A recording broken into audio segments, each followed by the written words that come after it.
In fact, I would say she's more aggressive than her father, because اگر اس کو آج نواز شریف کو اس لیول تک نواز شریف آیا ہے تو آئی تھنک اس میں مریم کی بے وقوفانہ حرکتیں جو ہیں ان کا بہت زیادہ تعلق ہے.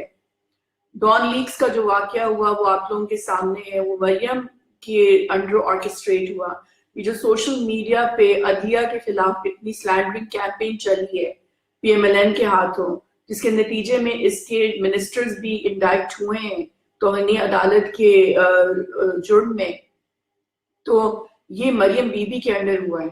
تو میں یہ ان شارٹ میں یہ کہ میں زیادہ وقت نہیں لوں گی، میں ان شارٹ یہی کہوں گی کہ نواز کو سزا ملنا جو ہے وہ امپیریٹو ہے پاکستان کی پراسپیرٹی کے لیے. اور میں عمران کے خلاف ہوں، میں عمران کی لابی سے تعلق نہیں رکھتی ہوں، میں عمران کے خلاف بھی کیمپیننگ کر رہی ہوں. اس لیے وہ لوگ جو سمجھتے ہیں کہ یہ پی ٹی آئی کا پیج ہے، جو بار بار پھر پی ٹی آئی کا رونا ڈالنا شروع کر دیتے ہیں اس پیج پر، ان کے لیے ایک میسج ہے کہ یہ پی آئی پی کا پیج ہے، پی ٹی آئی کا پیج نہیں ہے. عمران کے خلاف بھی میں کیمپیننگ کر رہی ہوں. عمران کی بھی آف شور کمپنی تھی، اس کو بھی چیلنج کرنا چاہیے، دوبارہ سے اپیل کرنی چاہیے کہ آف شور کمپنی کا اونر جو ہے وہ کیسے صادق اور امین ہو سکتا ہے. The idea of keeping an offshore company, regardless of how much money you have in it or not, regardless of this, اس کے باوجود کہ آپ نے کتنا پیسہ اس میں رکھا ہے نہیں رکھا، آف شور کمپنی بنائی اس لیے جاتی ہے، اسی لیے بنائی جاتی ہے کہ آپ ٹیکسز کو بچا سکو. تو آپ کیسے کہہ سکتے ہیں کہ عمران جو ہے وہ صادق اور امین ہے؟ وہ کیسے صادق اور امین ہو سکتا ہے جبکہ اس کی آف شور کمپنی تھی، وہ آف شور کمپنی کا مالک تھا.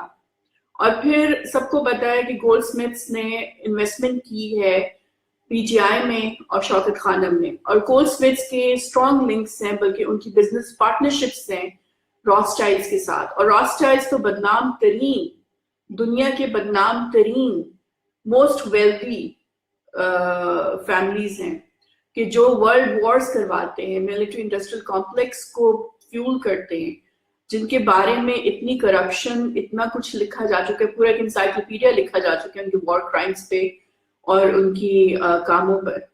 تو اگر ان کا پیسہ ایک پولیٹیکل پارٹی میں لگ رہا ہے تھرو گولڈ سمتھس، تو how can you expect Pakistan to trust that political party? تو میں یہ نہیں کہتی کہ میں صرف اور صرف نواز کے خلاف ہوں، میں عمران کے بھی خلاف ہوں، کیونکہ جو غلط ہے وہ کبھی صحیح نہیں ہو سکتا. اس لیے مجھے یہ مت کہنا کہ تم نواز کی اگر مخالفت کر رہی ہو تو تم عمران کی فیور کر رہی ہو. میں عمران کی بھی فیور نہیں کر رہی ہوں.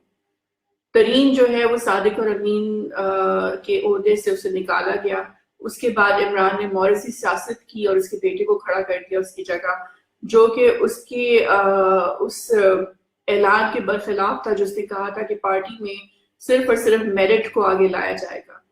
تو ایک بادشاہ کا بیٹا اگر آپ کھڑا کر دیں بادشاہ کے دربدر ہونے کے بعد، تو وہ مورثی سیاست ہوتی ہے، وہ ایک مونارکی سسٹم ہوتا ہے، وہ ڈیموکریسی نہیں ہوتی.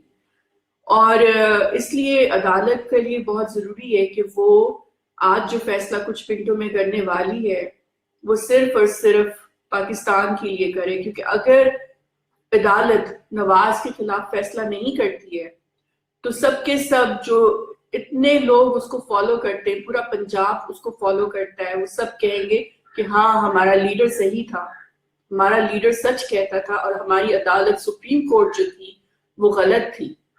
اس لیے عدالت کا جو ایویڈنس ہے اس کے بیسس پہ فیصلہ سنانا، ایک نیوٹرل فیئر ججمنٹ سنانا بہت ضروری ہے.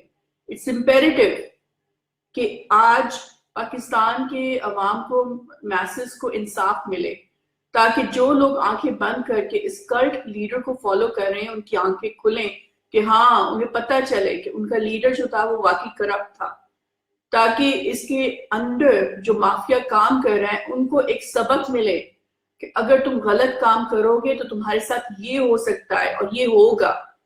اگر آپ ایسا نہیں کریں گے تو یہ سسٹم ایسے ہی چلتا رہے گا، اور انصاف صرف اور صرف کانسٹیٹیوشن آف پاکستان جو ہے وہ صرف اور صرف ایک غریب کے لیے رہ جائے گی کہ اگر وہ غریب عدالت میں پیش ہوتا ہے ایز اے مجرم تو صرف اس کے اوپر ہماری کانسٹیٹیوشن اپلائی ہوگی.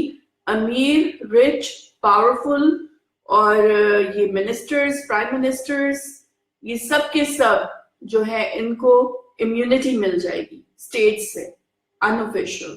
اس لیے آج کا فیصلہ جو ہے بہت ضروری ہے.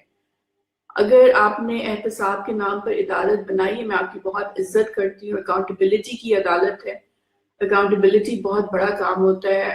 اگر آج آپ نے نواز کو سزا نہیں دی تو آپ حشر کے روز اللہ کے سامنے کیسے کھڑے ہوں گے؟ اللہ کی عدالت سب سے بڑی ہوتی ہے، اللہ کی عدالت بھی ہونی ہے ایک دن. تو اس لیے میری ہمارے ججز سے، ہمارے ریسپیکٹڈ ججز سے گزارش ہے، میں بہت عزت سے گزارش کر رہی ہوں، میں آپ کی بہت عزت کرتی ہوں with lots of honor and respect کہ kindly do what is the best for the country, kindly do the right thing کیونکہ اللہ دیکھ رہا ہے اور اللہ کی عدالت سب سے بڑی ہے اور آپ اس وقت اللہ کی عدالت میں کھڑے ہیں. نواز آپ کی عدالت میں کھڑا ہے اور آپ اللہ کی عدالت میں کھڑے ہیں. Thank you very much. السلام علیکم. اللہ حافظ.